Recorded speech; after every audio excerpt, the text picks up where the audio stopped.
Non, il ne s'agit pas d'un simple lâcher de ballon. Il n'y a pas non plus de fête d'anniversaire grandeur nature d'un des chefs à Gaza.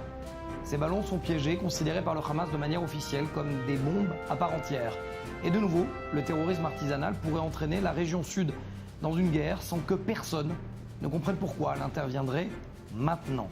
Bienvenue dans ce nouveau numéro de Défense. Et on commence, comme chaque semaine, par le mini-flash actu sécuritaire présenté cette semaine par Myriam Amal. Bonsoir Myriam. Bonsoir Mathias, bonsoir à tous. On démarre tout de suite par l'attentat en France dans une prison de Condé-sur-Sarthe.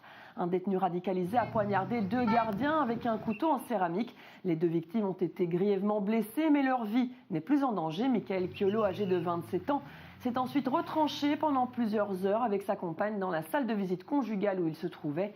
Finalement, le raid a lancé un assaut au terme duquel le terroriste a été blessé et interpellé. Sa compagne, à elle, était tuée. Un mot concernant Jean-Michel Klein. Oui, j'ai bien dit Jean-Michel. Il s'agit du petit frère de Fabien. Les 2 frères étaient les voix de Daesh, celles des revendications des attentats sur le sol français. C'est l'épouse de Jean-Michel Klein, détenue aujourd'hui par les Kurdes en Syrie, qui affirme que ce dernier est mort. Écoutez. On a commencé par droner son grand frère. Et comme vous saviez, il était présent, il était gravement blessé. Et là, on l'a tué il y a 2 jours. On sait très bien qu'il y a des traites partout et voilà, qu'on l'a dénoncé. Attention Mathias, pour le moment, aucune confirmation des autorités françaises ou de la coalition. On prend à présent la direction d'Israël. Cette semaine a été marquée par un nouvel attentat à la voiture bélier en Cisjordanie. Tsahal était en opération près du village palestinien de Nima pour retrouver des suspects. Une des jeeps militaires tombe alors en panne. Les soldats sortent pour sécuriser les lieux en attendant de l'aide. C'est là qu'une voiture fonce sur les soldats. Un officier de Tsahal est grièvement blessé, un autre plus légèrement touché. À bord du véhicule, 3 Palestiniens, 2 sont abattus, le 3e, blessé, est arrêté. À la frontière sud d'Israël, des Gazaouis ont repris les lancers de ballons. Cette fois, ils ne sont plus incendiaires, mais bien explosifs. Une manière de contrer le temps pluvieux, puisque les ballons incendiaires font moins de dégâts en hiver. Mardi, plusieurs engins ont explosé dans des localités israéliennes et comme promis et annoncé, Tsahal riposte systématiquement. Des positions du Hamas tenues pour responsables de ce qu'il se passe à Gaza ont ainsi été visées mardi par l'armée israélienne. Pendant ce temps, une étape de plus a été franchie dans la coopération militaire entre Jérusalem et Washington. Le système antimissile américain THAAD a été déployé lundi en Israël. THAAD est conçu pour intercepter et détruire des missiles balistiques à courte et moyenne portée lors de leur phase finale de vol. C'est une bonne nouvelle pour Israël en termes sécuritaires évidemment, mais aussi sur le plan de la coopération militaire avec les États-Unis. Voilà Mathias pour ce journal Sécurité Défense. Je vous laisse en compagnie de vos invités. Excellente soirée.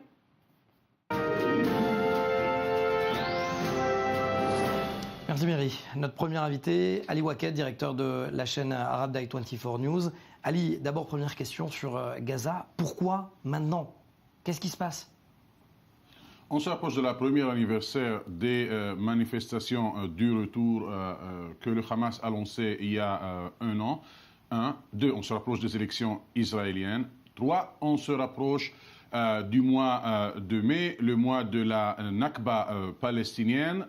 Et on se rapproche aussi d'une nouvelle crise financière au sein du Hamas. Les salaires des fonctionnaires du Hamas ne sont pas payés ces derniers mois. La dernière fois qu'une somme d'argent importante était rentrée à la bande de Gaza, c'était il y a 2 mois, les fameuses 15 millions de dollars qataris.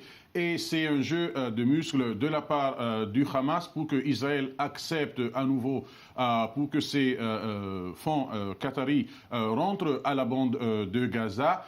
Et surtout, ça fait partie d'un contexte inter-palestinien dans le cadre duquel le Hamas essaye de mettre en question la légitimité du président palestinien, de se montrer comme celle qui, peut-être, elle fait moins partie du djihad armé contre Israël, mais ces manifestations à la frontière avec Israël chaque vendredi représentent la façon du Hamas de dire on reste dans ce camp du djihad. On est en train de faire de sorte que les Israéliens ne se sentent pas en pleine sécurité et on essaye d'avoir une certaine influence sur les élections en Israël. d'un côté, ça c'est au niveau public, au niveau derrière les coulisses, il y a les fameuses négociations en Égypte sur un échange éventuel de prisonniers entre Hamas et Israël.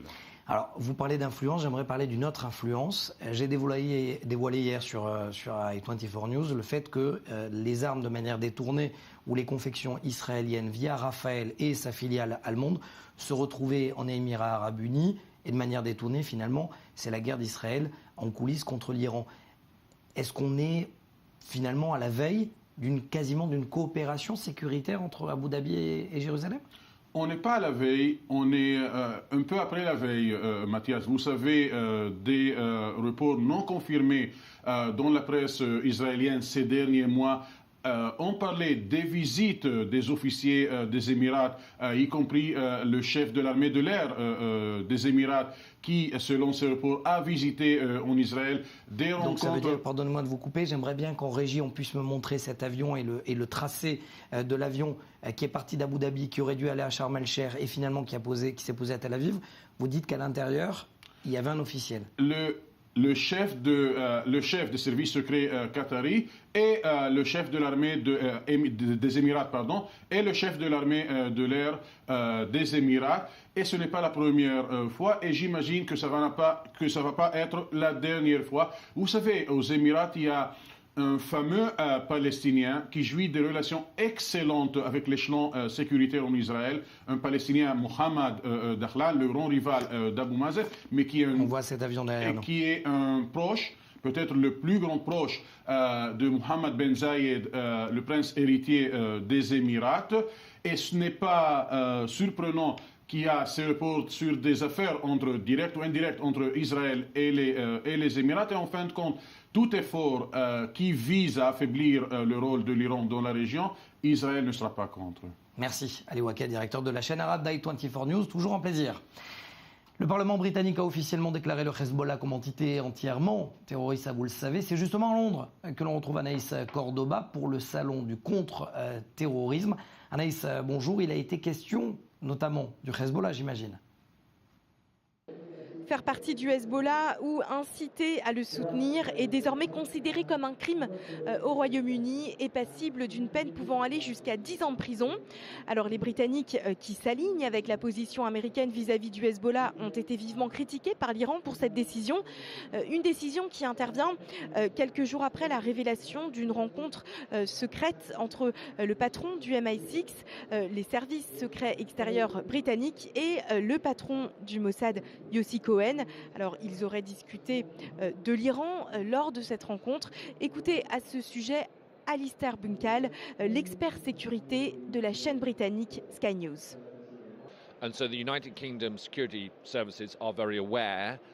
Les services de sécurité britanniques sont parfaitement au courant des activités iraniennes, principalement dans le domaine de la cybernétique.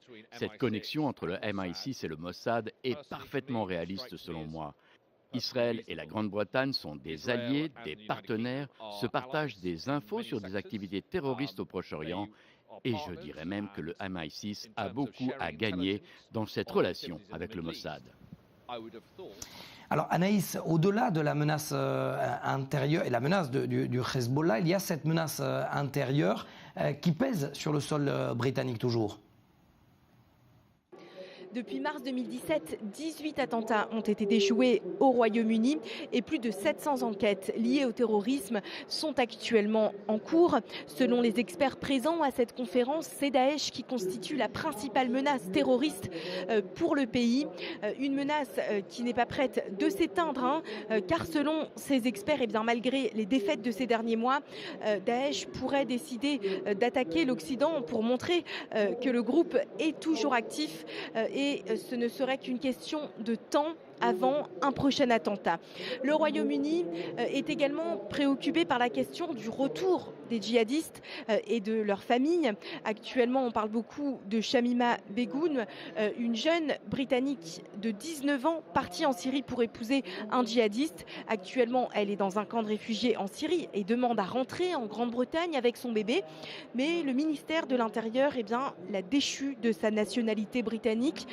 Pour Scott Wilson, qui est un ancien responsable du contre-terrorisme au Royaume-Uni, c'est la bonne décision à prendre car le gouvernement dépense déjà des millions pour surveiller des suspects déjà présents sur le territoire et permettre à Shamima Begum de rentrer, pourrait ouvrir les vannes, pourrait être une opportunité pour d'autres djihadistes et membres de leur famille de rentrer. On estime que 400 personnes représentant un danger pour la sécurité du pays seraient déjà rentrées en Grande-Bretagne, de Syrie ou d'Irak. Merci Anaïs Cordoba. Depuis Londres, on change complètement d'univers pour parler de la journée de la femme qui aura lieu vendredi avec vous, Eva Cohen. Bonjour, lieutenant-colonel de réserve de l'armée de l'air. Bonjour. Bonjour. Première femme chef d'état-major, ça peut exister un jour ou pas? Et pourquoi pas? Et pourquoi pas? C'est vrai que vu les statistiques, c'est un peu difficile. D'abord, sans parler de valeurs ou de défis ou de problèmes ou d'idéologie, il faut d'abord comprendre qu'il y a beaucoup plus d'hommes aujourd'hui, combattants, chefs de brigade, et puis qui ont tout un parcours complètement combattant, qui ont statistiquement plus de chances. Mais vu les compétences des femmes et puis la participation des femmes aujourd'hui dans Tsahal, pourquoi pas? Alors, vous avez vu la première femme pilote arriver sous vos yeux. Oui. Qu'est-ce qu'on ressent d'intérieur quand on voit une femme avec un casque pilote de chasse? Il faut commencer un peu dans l'histoire.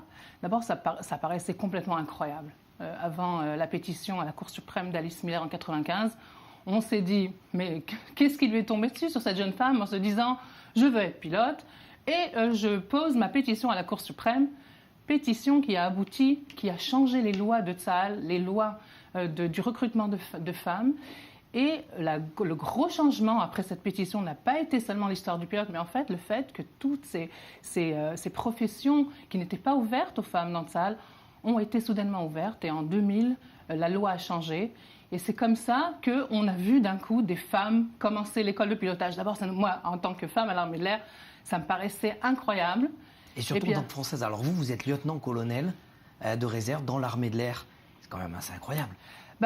Je ne suis pas très loin la bonne personne pour parler de statistiques, parce qu'au bout du compte, moi, quelle est la chance, moi, jeune Française qui arrive adolescente avec 0 hébreu, je n'avais pas un mot d'hébreu, mère de famille, femme, qui me retrouve lieutenant-colonel à l'armée de l'air, je rentre dans aucune liste de statistiques. Donc c'est pour ça que quand vous me demandez une femme état-major, pourquoi pas? Si elle a les compétences, si elle est vraiment douée, pas forcément plus qu'un homme, mais si elle a des possibilités de stratégie analytique, pourquoi pas? Pourquoi pas? Donc tout est possible. La Grande-Bretagne, en parlant de pourquoi pas, la Grande-Bretagne et la France et les États-Unis surtout ont permis aux femmes de s'intégrer dans des unités d'élite. Oui. Pourquoi pas en Israël? D'abord, c'est récent. D'accord? On parle aux États-Unis, c'est en 2015, c'est assez récent. Moi, je regarderais cette question d'un autre angle. En parlant d'abord de pourcentage de femmes au métier avec beaucoup de signification dans l'armée. Alors quand on compare, c'est difficile de comparer Tsahal à ces autres armées, d'accord? Mais quand on compare, il faut savoir que dans Tsahal, le pourcentage de femmes, et pendant des années, depuis la création de l'État d'Israël, qui était une des premières au monde à avoir un recrutement obligatoire pour les femmes, propose aux femmes des postes importants, intéressants, opérationnels. Alors maintenant, vous me dites, mes combattants. D'abord, oui, on a des femmes combattantes. Il faut savoir qu'il y a 3000 combattantes à l'armée, entre le bataillon de Caracal et le bataillon de la Vie, et dans les renseignements de terre. Et on n'est pas obligé d'avoir un poste combattant pour être tout à fait intéressant. Nous avons des combattantes. Maintenant, est-ce que nous avons des femmes en commando? Non. Vous allez me demander les raisons. Les raisons, elles sont autour de valeurs, de besoins opérationnels. Est-ce qu'on a besoin, rapidement, il nous reste 1 minute, qu'une armée, que Tsahal soit égalitaire homme-femme? Vous savez, quand de la création de l'État, c'était la vie de Ben Gurion, quand les femmes sont entrées à l'armée, quand le recrutement était obligatoire, il y avait 2 valeurs qui avaient été mises en parallèle. La première, c'était l'égalité d'occasion pour les femmes, hommes et femmes au sein de l'armée. Et l'autre était le besoin opérationnel. Pendant le cours des années, il y a toujours cette petite compétition entre les deux. Moi, je pense que c'est ce que Tsahal fait aujourd'hui. Il faut vivre en harmonie avec ces 2 valeurs. Il faut vivre en harmonie, prendre le meilleur des deux, d'avoir des compétences incroyables dans les femmes de Tsahal qui peuvent donner un atout dans les besoins opérationnels qui sont même mieux et plus peut-être adéquates que certains hommes de combat. C'est la façon de faire. Il y a pas mal de défis, D'accord ? On parle du défi, par exemple, on a énormément de religieux aujourd'hui à l'armée, ça fait quand même aussi un défi. Donc, cette possibilité de gérer ça délicatement, de ne pas être tout le temps en rivalité, ces deux valeurs, entre l'égalité et d'un autre côté, les besoins opérationnels, il faudrait voir ça en harmonie. Il faudrait faire ça délicatement et pouvoir avoir le meilleur des deux. À mon avis, c'est ce que Tsahal fait. Et puis, on a de quoi être fiers. Je pense que les femmes, aujourd'hui, dans l'armée, on a pas mal d'exemples. D'abord, c'est une des armées qui a le plus de femmes au monde dans des métiers intéressants. Et il faut savoir que, par exemple, NATO s'intéresse très souvent de coopération dans le système du recrutement et des professions de femmes dans Tsahal. Vous reviendrez pour m'en parler. Merci, Bien sûr. Madame lieutenant-colonel, pour une fois, au féminin. Merci Eva Cohen Pas de quoi. d'avoir été avec Au nous. revoir. Allez, on change complètement d'univers. Quand des chiens parviennent à soigner finalement l'insoignable, des hommes atteints de PTSD, de syndrome de post-traumatique, mais également des blessés de guerre, c'est un sujet très touchant. Signé Bastien Bory. S'ils ont tous fière allure, c'est parce que chacun de ces médicaments à quatre pattes a une mission. Redonner de la force aux plus vulnérables. Par exemple, il peut se blottir contre lui, le regarder, le lécher comme pour lui dire « Hey, ne t'inquiète pas, je suis là avec toi, tout va bien ». Entraîné ici dès sa naissance, le chien est notamment capable de réveiller un patient pendant ses cauchemars. Et puis un jour, il y a eu un cas grave. Celui d'Ophir Cohen, soldat de Tsahal atteint de stress post-traumatique et diagnostiqué tétraplégique. Ses parents nous ont raconté son histoire et puis on a rencontré Ophir. Il ne peut pas parler avec sa bouche, mais il peut le faire avec ses yeux. On est tous tombés amoureux de lui ici. En 2014, Ophir est en service militaire. Il est à 22 ans, infirmier de combat. Envoyé à Gaza lors de l'opération Bordure Protectrice, 2 mortiers explosent tout près de sa troupe, 30 minutes avant le cessez-le-feu. La gorge encore nouée 5 ans après, sa mère Nicole raconte. Tous ceux qui étaient debout ou sont morts, ont été blessés. Et Ophir, il était debout. Alors il a reçu des morceaux d'obus dans la tête qui ont traversé la tête d'un côté à l'autre. La nuit même, des militaires viennent frapper à la porte de Nicole pour lui annoncer la nouvelle. Son fils vient d'être admis à l'hôpital Hadassah de Jérusalem. Il est dans le coma. Il avait beaucoup d'amour. Toutes mes amies, à chaque fois qu'elle venait, elle lui disait « Oh là là, quelle chance qu'elle aura ta femme ». Aujourd'hui, cet amour, c'est Choucha, une labrador d'1 an qui tente de le lui rendre. Les gestes sont simples. Une balle à lancer, des caresses à donner, l'envie de jouer. Lui a déjà fait des progrès. Il ouvre sa main, cajole, sourit. Il est en mouvement malgré lui. Avec Choucha, Ophir peut compter sur un accompagnant et une mère dévouée. Personne ne pensait qu'il allait vivre. Il est resté dans le coma pendant 7 mois. Mais moi, j'y croyais. Des cas de stress post-traumatique dans l'armée israélienne, il y en a des centaines. Mais l'assistance psychologique d'un chien, très coûteuse, n'est toujours pas remboursée par le ministère de la Défense. Alors, dans la famille d'Ophir, comme dans l'association d'Ilan, on se bat et on patiente. Et mes 2 invités dans le numéro de défense, Chris Nelly, bonsoir. Vous êtes le délégué de l'administration de Donald Trump, américaine, auprès des personnes handicapées moteurs et mentaux. Tiran Atia également. Vous êtes lieutenant-colonel de réserve, colonel d'ailleurs de réserve de Tsahal et aujourd'hui directeur du programme en hébreu Gdolim Bamadim, où en français on sort grandi en uniforme. Alors, première question pour vous, Chris Kelly. Vous avez visité des bases et vous allez visiter des bases militaires israéliennes où servent des soldats qui sont atteints d'autisme, de trisomie et tétraplégiques. Pourquoi une telle visite ? Bien, je pense que c'est important que chaque personne qui a envie de servir dans l'armée puisse le faire. Et cela inclut les gens avec des handicaps. Il y a plus d'1 an, j'ai appris à propos de ce programme Grow in the Uniform, sortir grandi avec l'uniforme. Alors, on s'est contacté sur Facebook. On ne se connaissait pas, mais nous avons commencé un dialogue. Et je me suis dit, pourquoi est-ce que je ne viendrais pas en Israël pour voir le programme moi-même pour pouvoir l'exporter ensuite aux États-Unis. J'ai un enfant qui a 3 ans qui a un syndrome de Down et puis sa grande sœur et son grand frère, ils servent dans l'armée. Et puis, lui, il demandera plus tard, « Papa, est-ce que je peux servir, moi, dans l'armée ?» Eh bien, si nous n'avons pas ce programme dans l'armée américaine, eh bien, il ne sera pas capable de servir pour l'armée. Donc, je veux amener ce programme aux États-Unis. Est-ce que vous avez senti, justement, de ce que vous avez vu, le sens et l'objectif d'une telle incorporation de ces jeunes? Oui, c'est ce qui m'a inspiré.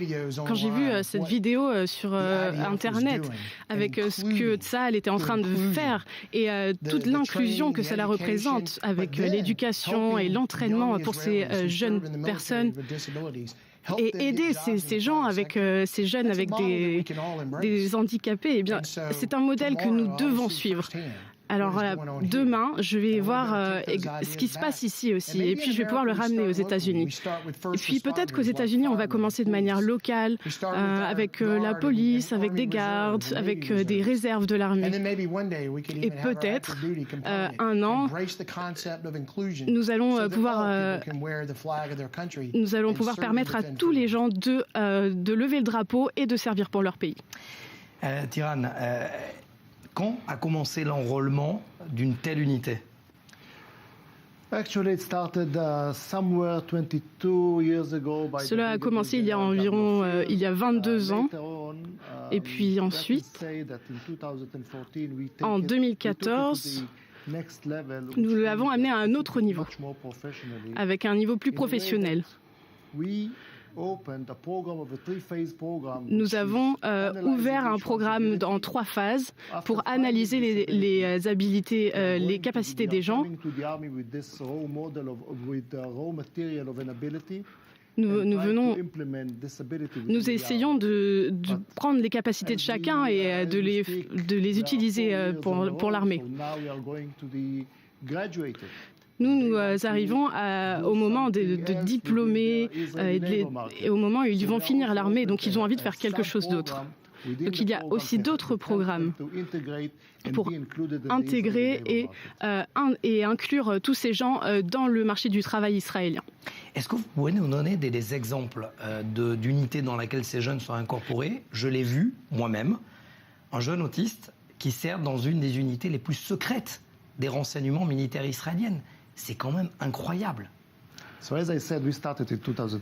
Oui, comme je vous l'ai dit, on a commencé en 2014. Et on a ensuite sculpté ce que ces jeunes pouvaient faire dans des bases de l'armée. On a commencé avec 50 jeunes et maintenant ils sont presque 400. Nous parlons d'autistes dans lequel ils sont dans un programme, par exemple, où ils analysent des cartes, où ils font du renseignement militaire. Et maintenant, on nous dit que Intel, l'agence Intel, eh bien, demande ces gens avec des besoins spéciaux ils leur demandent de faire partie de leur entreprise. Notre philosophie, c'est que chacun a quelque chose à donner. Et nous essayons de voir ce diamant non poli et nous essayons de le trouver dans chacun. Et on essaye de le polir ensuite pour que toute la lumière et toute la positivité puisse être mise au mieux. Et nous, on essaye de voir ses capacités et ses qualités pour que l'armée puisse les utiliser au mieux. Chris, quand vous entendez qu'un tel jeune qui est autiste peut défendre les intérêts sécuritaires de l'État d'Israël, ça vous inspire quoi? Cela